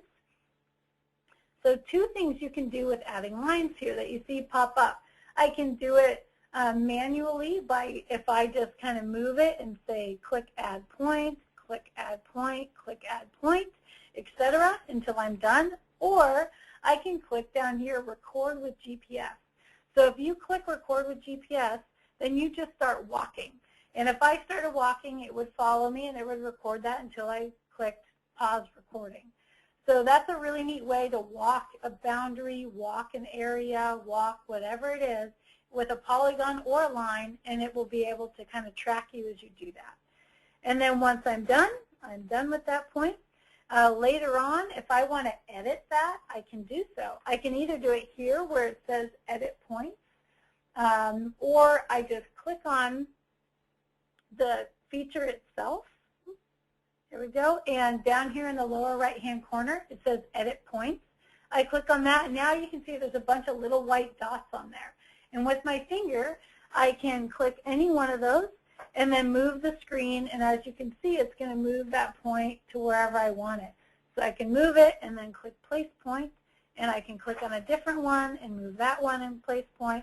Or I can delete that point, and it takes off that crook. So it's a great way that maybe you walk it, and maybe the GPS is a little wonky when you're out there. And when you get back in the office, you can just adjust that so it's just right the way that you want it to be. So you can sometimes get a general characteristic and then change it, or however you want to modify that later. Just be sure to click Done when you're all done. You can also delete that point. You can see down here in the lower left, if I took that and I'm like, you know, that was kind of a junky point, I didn't mean to have that, I just click Delete. Are you sure? Yes. So that's kind of ways that you can add things. And then if you want to look at different points, all you do with my finger is I just tap on it and it shows me all the info. I can tap on the line and it shows me all the info that I put in there. And so I've got specific set things for field numbers, time of assessment, etc. that I've got on here. So once you're kind of done with your whole project here and you want to be able to see what were all those things that I had in there, you just go back to this main menu area up here on the left, and you can click Layers, and it'll show you all of those different areas and layers that I had in there. Again, I can turn these on or off. If I'm in here and it's, you know, I've got tons of stuff and I just want to focus on one or two things, and these little blue boxes, I just click that and it turns that point of interest point off or that field boundary line off. This actually has two purposes. Not only is it, do I want to see it or not, but now if I want to export this project out of here, I've got the option on, do I want to export all the points or some of the points? How do I want to get this off of here? So in this area, so if you're kind of in feature classes, you're going to see down here, you do not get the option to export at that time. You have to be in the right area. So it's when we're in layers, this is where I say, okay, I want to export my layers out of here. I can show you how to share a feature class here in a minute. But right now, let's talk about these points and these layers. So if I click that export button, it gives me a whole different array of formats. And we have a video from here on out that tells you what each one of these are and how to export them. Quickly, I'll just kind of say KMZ is basically the type of file that will take this entire project out of here, and you will be able to use that for file storage or as your PNI notes. You can send this to a producer, and anyone can open it in Google Earth, which is free, and so they can see all of your notes, they can see all of your pictures, they can see everything if you have sent it. And if you use the compact one, the regular KMZ are very large files. The compact are pretty small, and they're very easy to email that way. GPX, CSV, those are both, they'll either send as GPS points or as a comma-separated text. So if you've taken information that you want to come off in an Excel file, it'll come off that way. That's a great way to get data off and be able to use that in Excel as your inventory values. So very handy that way. And then you've got shapefile with images. So those two you're going to use to get off your polygons or points that you want to put into ArcMap for doing more thorough mapping later. And then layer hierarchy is basically just a text version of all the points that you took. So the most common you're going to use are these KMZ and the shapefile. And the shapefile, if I click on that one, it's going to only allow me to do one of these things at a time. So if I want that field boundary line, I click on that, and then it gives me a handful of ways I can email it. But more importantly, again, we're going to do this open in, and this is where we use Dropbox again. So Dropbox is the most efficient way to get everything off of this GIS Pro as points, etc. And there's no size limit. If you email it, you may run into a 10 meg limit on your size. Dropbox, you can put a 80 meg file in there if you need to, and if you still have space. So you've got a couple different options there. Again, if we do as a KMZ compact, it's going to be the same thing. I'm going to be able to send out the whole file, not just one layer at a time. So the whole thing goes to Dropbox. Important here, if I'm sending this to a producer and I only want them to maybe see those point of interest, just those things that we've created as, I want you to see these, then I would turn everything else off, and just what's highlighted when I do export, that's all that's going to go off of there. So I can export that as a customized file for the producer, and then if it's for the office, for my records, I'm going to have everything turned on and export that one for my records. You can also export the whole file. When you open it in Google Maps, you can turn those layers on and off as needed. We show that in one of our video tutorials. But for a producer, if you're going to send them that file, it's for size considerations, just choose the layers that you want here, turn them on and off, and send them that file. So it's really a helpful way that you know they have pictures, they have text, they have everything you guys talked about out in that field, and they've got that to work on immediately while maybe it takes you a while to write up their plan or move forward. So it's a great way that they've got some record of your communication as well. So that's kind of the layers. One last piece on the feature classes, what I talked about being able to share those. When that's open, now you can see you've got that export button. And I can export that locked or unlocked, meaning either when I send it to you, you can open it on your machine and you can either edit it or you're not going to be able to edit it based on how I send it to you. And here I can open it in Dropbox. For instance, our dairy team, we have a shared Dropbox file, which I didn't talk about, but not only can you in Dropbox have your own files, but you can share those, so you can have multiple users all have access to the same file. So for your office, that's a great way that each of you has your own individual Dropbox account, but you all have one shared file if that's something that's helpful, or folder. And same with like our dairy team. There's a handful of us in different counties that we all share a dairy folder within each of our Dropbox accounts. It's the exact same folder. Only one person had to set it up and share it with everyone else. And then that's the easy way to get files back and forth to each other. So, or I can just email this to an individual user. So I would click email, and it would pop that up in there. And then if I sent this to you, by the way, or whenever, I didn't talk about this in email, whenever you get an email that has an attachment to it, that attachment is going to appear like this. If I was an email, it would look the same. It'll always appear as a little icon on the bottom. And if you hold your finger on it for a second or two, in this case it's not going to do it because I'm in send mode, but if you hold your finger on whatever file that is for a second or two, it's going to give you the options of where you can open that up at. If it's a PDF, it's probably going to say, do you want to open this in your PDF or various things. And if you get this type of a file, this FCL, it's going to ask you, do you want to open that in GIS Pro? And you say yes. Or if someone sends you a KMZ, you can open that in PDF, in GIS Pro, and it'll open up that whole project. So I can send you an entire project, and you can open it up on your machine in GIS Pro. So you can share projects. I can share this whole dairy inventory list, or if you're a riparian person and you've created a list, you can share that with other riparian folks so that not everyone has to make the exact same list. And so we've got some consistency with planning and storage and maintenance of these types of files and icons, etc. So that is kind of the basic functions. One thing I didn't talk about down here, when you're just in your main screen, that little ruler is just that. It's a ruler. If you click on that, it will measure. And if you use 2 fingers, it'll do point to point. And at the very top, you can see it's got the feet, so the distance. If I use 3 fingers, it measures it as a polygon, and it gives you acres, or I've already, in my settings, I said I wanted acres. You could do square feet or whatever. So that's just if you use, the 1 finger, or excuse me, if you use 2 fingers or 3 fingers, it does a polygon. This button fit, if you have taken points in a large area, so if you're doing an inventory for 1 farm, but they have 3 facilities, and you've got points all over, if you click fit, what it's going to do is fit all those points onto 1 screen so that you can see, oh, I took some over there and over there. Where the heck was that? And you're trying to zoom around. Just click fit. It'll put them all on 1 screen, then you can zoom in to that point or project that you want. Some things I always recommend is always have more projects. Don't try to put multiple landowners in one project. Try to have a project for everybody so that you can kind of organize and deal with those a lot easier.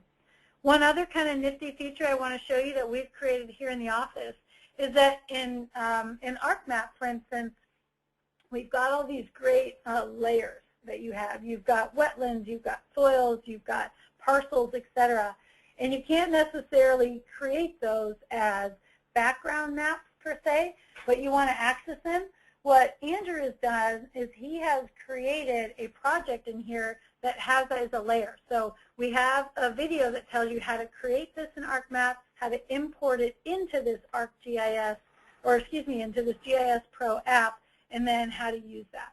So right now I've got the soils layer, so I can just click on that and it gives me that soils information.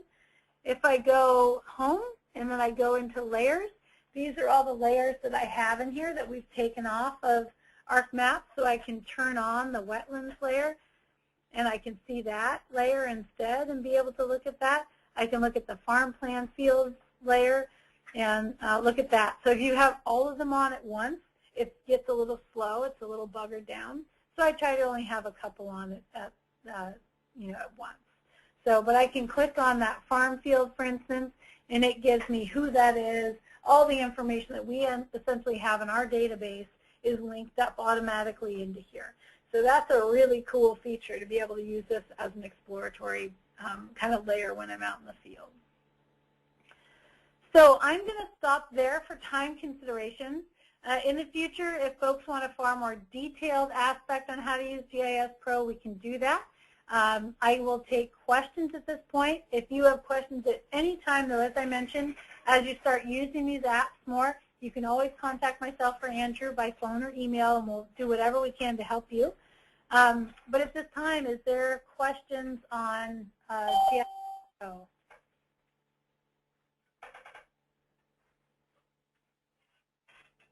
I'm kind of amazed that there are no questions. So maybe if you're thinking about purchasing this, maybe this gives you the kind of interest on seeing how that works, on why you would want to do that.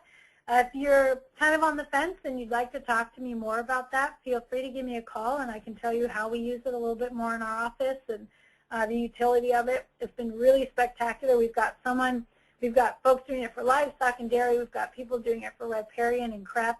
You can use it for forestry. There's a lot of different uses. So there's I have a question. Yeah, of course. I noticed on your home screen you had a couple of different GIS apps, specifically the EarthSea ArcGIS app. Now, can you briefly outline what the different uses of those different apps are, or why you choose GIS Pro? Sure, you bet. So ArcMap, basically, it's like Google Earth. You can't do a lot in the Esri version here, which is, so Esri version, this ArcGIS that I've got up here, this is basically as close to ArcMap as you're going to get. And it's really just a mapping feature. You can see your GPS, you can measure things, but you can't record any points, you can't record polygons, you can't save anything. You can look at different apps. If you've created maps with ArcGIS online, you can see those maps here, and maybe that's one kind of actually handy feature, but other than that, you can't do anything with this app. Without paying for a subscription to ArcGIS Online, which is expensive. So the other is Google Earth, and it functions just like Google Earth would on your computer. So you're going to be able to see things on here. You're not going to be able to do anything fancy with it. In other words, this app doesn't allow you, sorry if anyone's getting sick watching that, this app does not allow you to record points or export things either. So, but you can here. This is just like Google Earth where you can see different layers. You can open up an ArcGIS, a KMZ, you can open up and see that in here though, however. So if you don't have ArcGIS, let's say, but someone sends you, or if you don't have GIS Pro, but someone sends you a project, you can open it up and look at it here in Google Earth. But you can't do a lot else here in Google Earth. That's kind of that kind of high-tech import-export and recording function. So of all the different things that are available out there, we chose this GIS Pro because it is by far the only app that really allows you to record all those points with information, to export that as its own KMZ file or put that into ArcMap, to be able to share all those feature classes and customize exactly what you want. It is by far the only app that does that. And just so you know, there is GIS Pro, and then there's GIS Lite, I think they call it. So there's there's another version of this GIS app. It's like $150, but you're missing a lot of function. If you're going to spend $150, I'd recommend just go for the $300 and just go for the full thing, because you don't get all the export functions and you don't get all kind of map caching and those types of things. Specifically, you don't get exporting to shapefile, which is one of the big things we needed. So that's kind of the various ones, and so that's kind of why we've kind of gravitated toward this. And as I mentioned too, we do have questions that come up and various things, and I will send them emails about it, and they're super receptive to responding to that and helping us figure out problems or adding things to the app based on the feedback they get from us. And I'm always really appreciative of that too. So any other questions?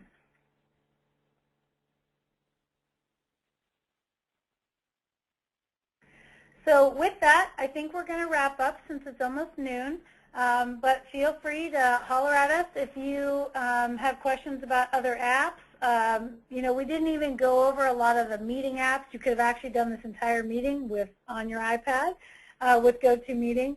Skype, I did not talk about FaceTime, which is basically the way that you can call out from your iPad. So if you click on FaceTime here, it's going to be I can contact anyone who has got another FaceTime account. So Andrew could call me, and we've used this with other districts actually to call people outside of the district and be able to work with them in the field. So you could actually call someone back in your office if you're out in the field, and with FaceTime you can turn the screen from your face to the back, and you could show out in the field like, hey, does this look right? Do you remember this? Or, you know, I see this issue. Do you have any how I can deal with this? So that's a really cool feature to be able to use with other iPad users, or you can use Skype as actually a real phone. You can call anyone else who has Skype on their computer or their phone or their iPad or whatever it is. So those are the two ways that you can use this as a talking and or face visual tool with that. And FaceTime comes with your iPad. Okay, there's always so much to go over. And if there's something that you'd like to hear, we can do more of these trainings.